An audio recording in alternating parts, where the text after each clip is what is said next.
Salve, salve universo narrado! No vídeo de hoje, cara, vamos fazer uma digressão sobre física quântica e vamos analisar a questão mais absurda, mais difícil do ITA de 2010. É uma questão de física aí muito bonita, que tem muita física envolvida.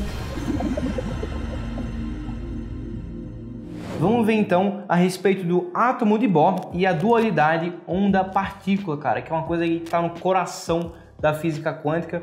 Vamos explorar cada um desses detalhes no vídeo de hoje e resolver essa questão do ITA aí bem rapidinho. Cola comigo, bicho, vamos ver aqui as contas. Velho, é o seguinte, a questão do ITA falava isso aqui, ó.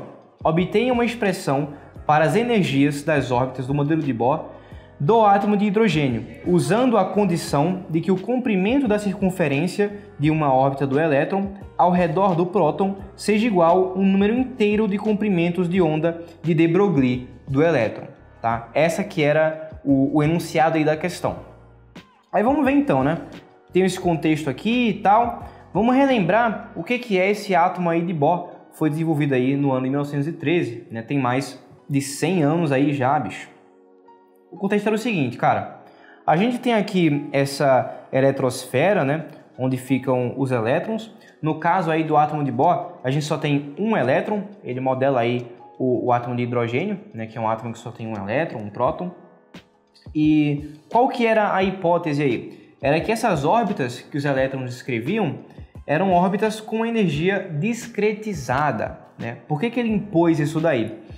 Porque o pessoal se perguntava muito a razão, né, para esse elétron ele não cair lá no núcleo atômico. A gente sabia, pelo eletromagnetismo, que cargas elétricas que aceleram, elas irradiam, né, energia, joga luz aí para fora, e ele tenderia cada vez mais a se aproximar do núcleo e cair no núcleo. Mas a gente não verifica isso, né? Você consegue aí tocar nas coisas, você é matéria aí, e você vê que existe estabilidade nessas coisas. Então o elétron ele não cai no núcleo, ele realmente fica ali orbitando nesses níveis de energia específicos, são discretizados, tá? Vamos ver daqui a pouco qual que é essa discretização de energia, quais que são as energias permitidas, mas basicamente foi esse, né, o postulado aí de Bohr. Ele afirmou que os elétrons ocupam sempre essas órbitas aí específicas. E além disso, ele também falou que os elétrons saltam de uma órbita para outra, né, são os famosos saltos quânticos, como está simbolizado aqui, a partir da absorção de fótons ou da emissão de fótons. Aqui mostra um exemplo, ó. Quando esse elétron aqui ele recebe esse fótonzinho aqui, ele absorve essa energia e salta para uma camada mais externa. Então, elétrons que estejam em camadas mais externas são elétrons mais energéticos, tá? Eles absorveram energia aí de fótons incidentes. Além disso, você também consegue emitir um fóton, como mostra esse caso aqui, e saltar de uma camada mais externa para uma camada mais interna. Então, elétrons que estão aí mais próximos do núcleo são elétrons que têm menos energia, são elétrons mais estáveis, tá? Não estão aí energizados, não estão aí vibrando com intensidade e tal. Então esse que é o contexto aí do átomo de Bohr. E uma coisa que ele fez que foi meio malandro foi o seguinte, cara. Para eu conseguir estar nessas órbitas de energia discretizada, eu só consigo permitir com que os elétrons tenham níveis específicos, né, valores específicos aí de momento angular, que é essa grandeza aí que mede, né, de forma análoga ao momento linear, que é a quantidade de movimento, mas aqui no caso serve para as rotações. Ele falou então, pô, só tenho alguns valores específicos aí de energia, só vou ter algumas órbitas permitidas, então eu preciso impor que a quantidade de movimento, aliás, o momento angular seja discretizado, né, seja permitida só alguns valores. E ele falou, esses valores são um múltiplo inteiro da constante de Planck reduzida, que é a constante de Planck H sobre 2π, né? Então ele jogou isso, velho. Ele falou, eu sei que vai ser discretizado e eu vou admitir, né, eu vou assumir que seja discretizado dessa forma aqui. Eu vou admitir que seja um múltiplo aí inteiro da constante de Planck reduzida. Pode ser ou não? Então isso daqui, cara, foi uma coisa que ele olhou assim e falou, vai ser isso. Foi bem tirado da manga aí. O que a gente vai mostrar na aula de hoje é que usando a hipótese de Broglie, a gente consegue encontrar isso daqui, velho. É uma parada assim magnífica. Acompanhe e vamos ver comigo aí. Esse que é o contexto do átomo de Bohr. Vamos ver agora a hipótese de Broglie. O que é que ele falava? Cara, tem alguns experimentos aqui que, ora, os elétrons se comportam como partículas e, ora, se comportam como ondas, né? Tem alguns fenômenos aí de interferência e tal, que só deveria acontecer aí com onda, que não dá para acontecer com partícula. Então, qual a conclusão que eu chego? Que partículas e ondas são coisas duais, né? Ora, essas coisas vão se comportar como partículas e ora vão se comportar como ondas. E esses efeitos ondulatórios da matéria se tornam cada vez mais perceptíveis nessa escala quântica, né? Nessa escala onde as coisas têm uma massa muito baixa, tem um tamanho muito pequeno também. Então, na escala quântica, você vê com bem mais intensidade os efeitos quânticos aqui de dualidade onda-partícula. Você começa a ver partículas como os elétrons se comportando como onda em alguns experimentos, em outros como partícula. Beleza? E o que é que faz aí a comunicação entre essas duas coisas? A gente fala que a quantidade de movimento da partícula, né, o P aqui do elétron, é igual a H, né, que é a constante de Planck, sobre o comprimento de onda dessa onda dual aqui, né, a partícula. E aí, se eu conheço a quantidade de movimento, que é o produto da massa pela velocidade lá, e eu conheço a constante de Planck, eu também consigo conhecer o comprimento de onda dessa partícula associada, tá? Então, sempre vou conseguir estabelecer um dado lambda para uma certa partícula. Aí você pergunta, pô, beleza, você acabou de me falar aí que a matéria é sempre dual das ondas. Por que eu não vejo na rua, por exemplo, um carro lá tá se movendo, lá vira uma onda assim e sai trafegando como uma onda? Porque corpos do dia cotidiano, né?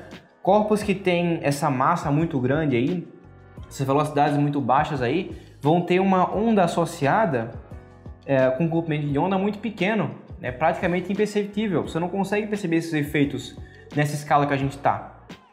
Por outro lado, na escala quântica, você começa a ver, né, comprimentos de onda mais significantes.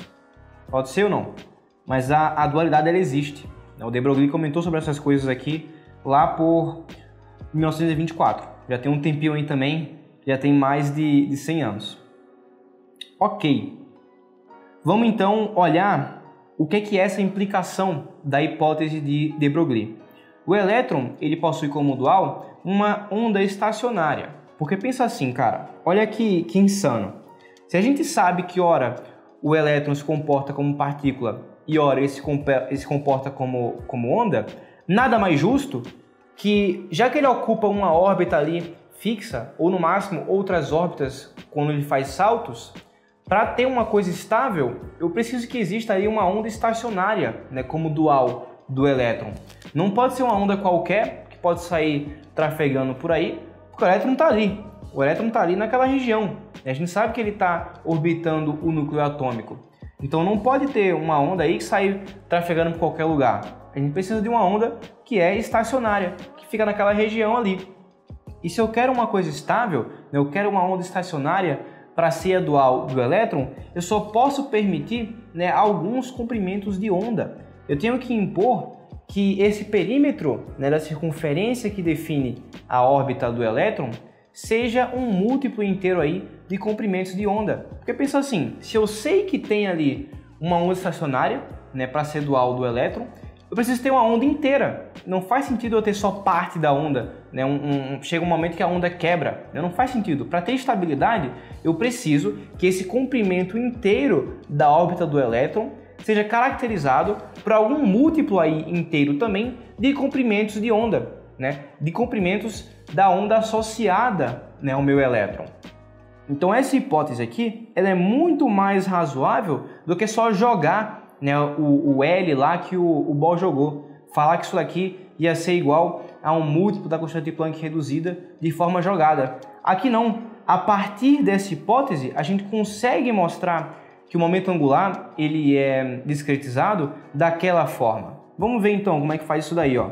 Se eu admito que o n lambda é igual a 2πr, estou falando que o comprimento da circunferência é um múltiplo inteiro do meu lambda, e eu sei, por de Broglie, que P é igual a H sobre lambda, né, a dualidade onda-partícula, e P também é a massa vezes a velocidade da minha partícula, o que eu posso falar? Vamos olhar aqui para a quantidade, ou melhor, para o momento angular, pela definição mais simples, né? L igual a R, M vezes V. A princípio teria um produto vetorial aí e tal. Vamos olhar só para o módulo aqui para conseguir perceber que de fato existe uma relação simples entre o momento angular e a constante de Planck reduzida. Eu sei então que L é igual a RMV e eu sei que o P, né, é igual a MV e que também é igual a H sobre lambda. Mas existe uma condição imposta sobre lambda, né? Lambda está associado com 2πr com n por essa equação aqui.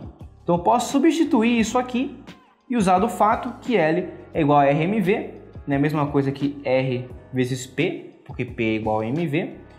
E fica como então, ó? L igual a R vezes P, que é igual a R vezes H sobre lambda.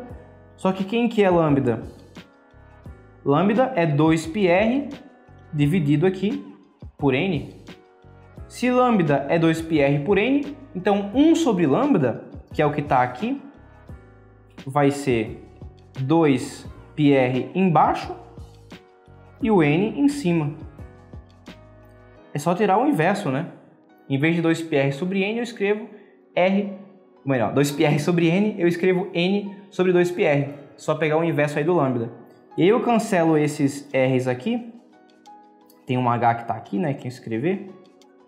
Eu descubro o que então? Que L é igual a n vezes h sobre 2π, que é justamente a constante de Planck reduzida, né? Tá aqui o resultado, velho. Olha que louco, cara. Sério, olha que insano. O que Bohr tinha jogado, né, uma cartada assim aleatória só para poder estar de acordo com os experimentos, que L era igual a N vezes H cortado, 11 anos depois, lá em 1924, o de Broglie, usando uma hipótese que era bem razoável, que é para poder garantir a estabilidade da órbita do elétron e para poder satisfazer nessa condição da dualidade, ele conseguiu mostrar que o momento angular era de fato modelado como um múltiplo inteiro da constante de Planck reduzida. Ele mostrou o que Bohr tinha assumido 11 anos atrás, cara. Isso é muito louco. Usando uma hipótese que você vê que faz sentido, né? Pra gente poder ter uma estabilidade aqui na órbita do elétron, pau. Cara, isso é muito louco. Pra mim, isso é muito louco. Eu espero que você esteja genuinamente aí espantado. Ache isso também tão bonito quanto eu, porque não dá, velho. Os caras eram brabos demais. 11 anos depois de diferença, usando uma hipótese que é razoável, conseguiu mostrar o mesmo resultado que o cara assumiu 11 anos atrás? Não, pra mim não dá não, velho. O negócio é insano, velho. O negócio é insano. Mas beleza. A gente já sabe disso tudo agora. Vamos usar essas coisas para poder resolver a questão lá do ITA, tá? O que a gente vai fazer então? Ó? A questão pergunta o seguinte. Ele quer saber quais são as órbitas permitidas, quais são as energias permitidas aí. O que é que eu vou usar para fazer isso? Olha só, a energia total dos meus elétrons é o quê? Vai ser a energia cinética, né? Meio de m vezes v ao quadrado, acrescida da energia potencial gravitacional, ou melhor, potencial elétrica nesse caso, porque é entre o núcleo atômico e o elétron, entre o próton e o elétron, para ser mais preciso. Então posso escrever essa energia potencial elétrica como? Usando lá o que a gente já aprendeu nas aulas de eletricidade, vem de Coulomb isso daí. Então vai entrar um menos G, melhor, um menos K, carga, né, fundamental, que é o E, vezes a outra carga, que é E também, sobre KQQ pelo quadrado da distância. Colocar a distância é o nosso R. Então, sobre R quadrado. Por que entra um menos aqui? Porque uma das cargas é a carga do elétron, é E, e a outra carga, ou melhor, uma das cargas do próton, que é E, e a do elétron é menos E. E aí fica E vezes menos E, que dá menos E quadrado. E aí vem um menos aqui. Pode ser?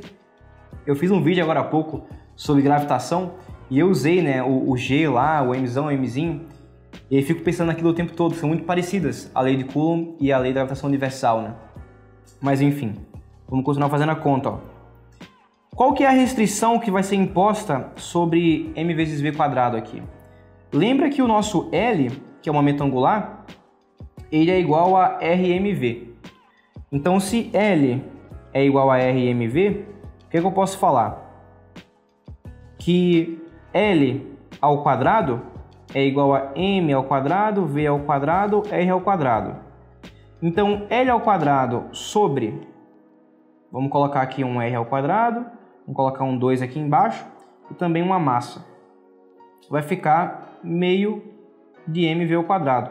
Então, eu reescrevo a energia cinética em termos do momento angular. Eu peguei essa expressão que eu tinha aqui, dividi por 2, veio um 2 aqui e veio um 2 aqui, dividi pela massa, né, que fica só m vezes de m quadrado, e aqui aparece meu m, e dividi por r ao quadrado dos dois lados. Então, eu fiquei com isso do lado esquerdo e com isso do lado direito. Então, eu vou usar, no lugar da energia cinética, esse L ao quadrado sobre 2m r ao quadrado. E para que vai servir essa substituição?